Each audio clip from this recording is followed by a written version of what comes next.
Let's go! I'm trying to be next in line. We've got to talk about DJ freaking Pickett. He has made so much noise thus far at camp. This is a slow-mo replay of an INT he made in a scrimmage. So, look, I've said this on AYS. I've said this on all of our live streams. This has been repeated to me by staff members, media members, other players that are on the team, that this guy might actually be H-I-M. And Mansour Delane, who you just heard from just a minute ago, those two look to be your starting corners first game versus Clemson. I'm not naive. I look on the other side of the ball too, because I know it's not we just playing, so defense just playing. So, obviously Nuss, being on the other side of the ball, and then, the receiving core, that was a big factor in me coming here too, that competition in practice. Delane also mentioned Derek Stingley in this very interview. So players recognize that when you come to LSU, you're going up against the best, and it's going to make you better. The cliche, iron sharpens iron. That's a lot of money going head-to-head right there. So I tweeted out that LSU coaches should share that practice clip over and over and over again, not only to prospective recruits, but the current players on the team, right? You see that it does make a difference. That's a very experienced Delane talking about how he feels LSU practices will get him best ready for the NFL. So you love to see it. And honestly, the corner room last year for LSU was not good. You had Zy Alexander, but, he had some games that were not good at all, but he also had some superstar performances like Ole Miss and South Carolina. And the thing is, if you have a better corner room, it'll make your pass rush better. If your corner room just isn't what it needs to be, it doesn't matter if you have a guy like Braden Swinson, because the guys to the outside are getting beat so badly. And another thing is that part of why the corners struggled so much last year for LSU was because the safety room wasn't all that great. But the one position on a defense where everybody's jobs get a lot easier is corner. If you have guys that you can trust on an island locking down their side of the field, it honestly alleviates the pressure off the shoulders of everybody else on that side of the football. Where else would I rather be? Especially now I get paid to play the game I love in college and get a great education at a great school and around amazing people and have all the best facilities. Why wouldn't you come to work and be happy? So I wanted you to fully process how awesome of a clip that was from Jack Pyburn. A really professional mindset to what the new age of college football looks like. So there's Kevin Peoples right there, the in coach, Jack Pyburn. This is more of a run-stuffing drill, and this is your LSU defensive end room. Pyburn, of course, is going to make this run defense hopefully better, especially after the loss of a guy like Braden Swinson. And Patrick Payton is a guy that is receiving a lot of criticism from Florida State fans. Many feel he was just a Jared Verse and Braden Fisk merchant, which is why, his production went down last year. We'll see. Obviously, we have talked a lot about how good he is at batting balls down at the line of scrimmage, but can he become a more well-rounded end? You see Kalaj Cobbins, a second-year player on this drill. He's on the other side.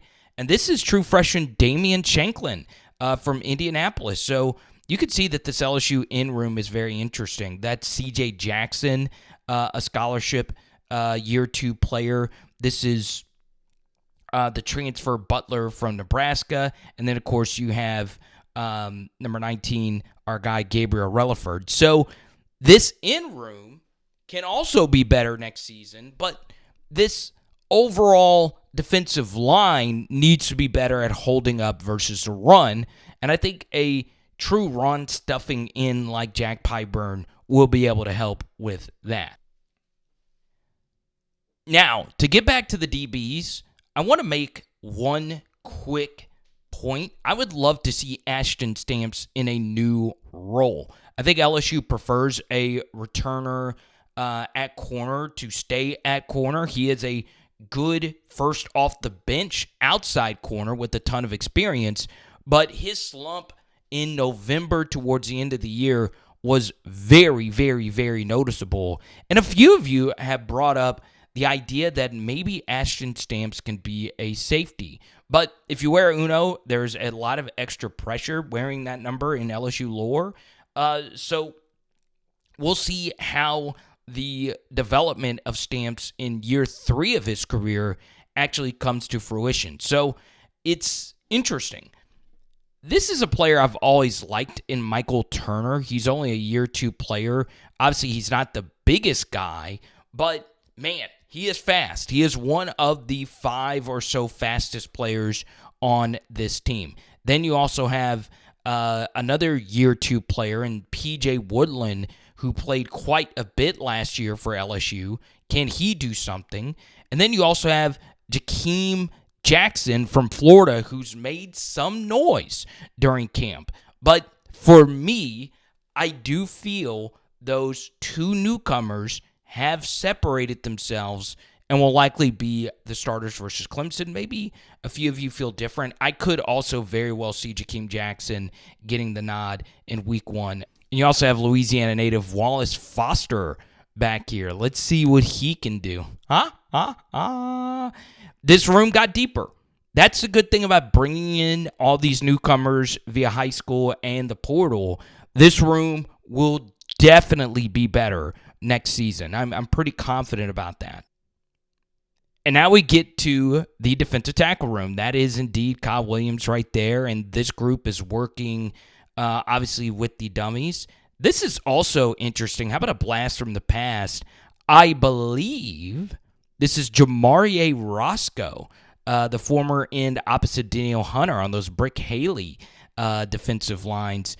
Zion Williams here working on a double. Obviously, you stick your booty into that double and you split it. So you're getting a double team rep, the first rep right here. So you want to get in between it.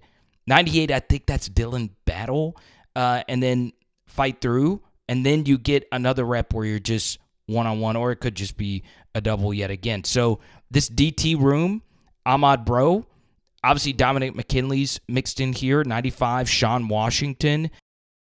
I want to share just a little bit from the portions that weren't allowed to be filmed, but witnessed by the media at practice.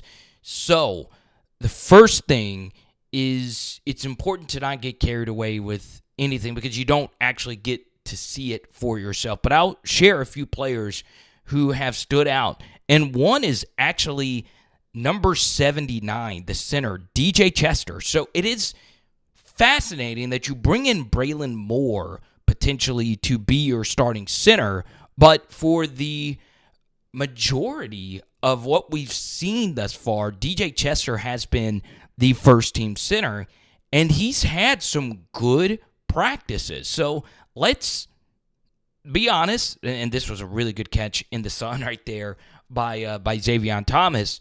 But, you know, I more so than anyone have been very critical of DJ Chester at center, but he's been taking the first team reps at center. So let's just not go on ahead and move him to guard. The second thing is that Cohen Eccles moved to the first team offensive line at right guard ahead of Bo Bordelon, who you now see is with the second unit. Also with the second unit is not 66, Solomon Thomas. This is actually Ori Williams, the second-year player. So Gary's current true freshman. Then you have another second year in Ethan Callaway and Braylon Moore right here. A few other things from the one-on-one portion and some of the other 11-on-11, 7-on-7 things is that DJ Pickett, yeah, I mean, he's gotten beat a few times, but, you know, the crux of this video has been about him. He just continues to make play after play after play. Another thing is Bauer Sharp, 10, has kept making play after play after play. That ball was an overshot of Berrien Brown, 6. He's also made quite a few plays. Floating in your face, some of our other practice breakdowns. Give me your spring takeaway down in the comment section below. It is Power Hour LSU. Boom! Tonight, we're doing prime rib burgers. Let's go!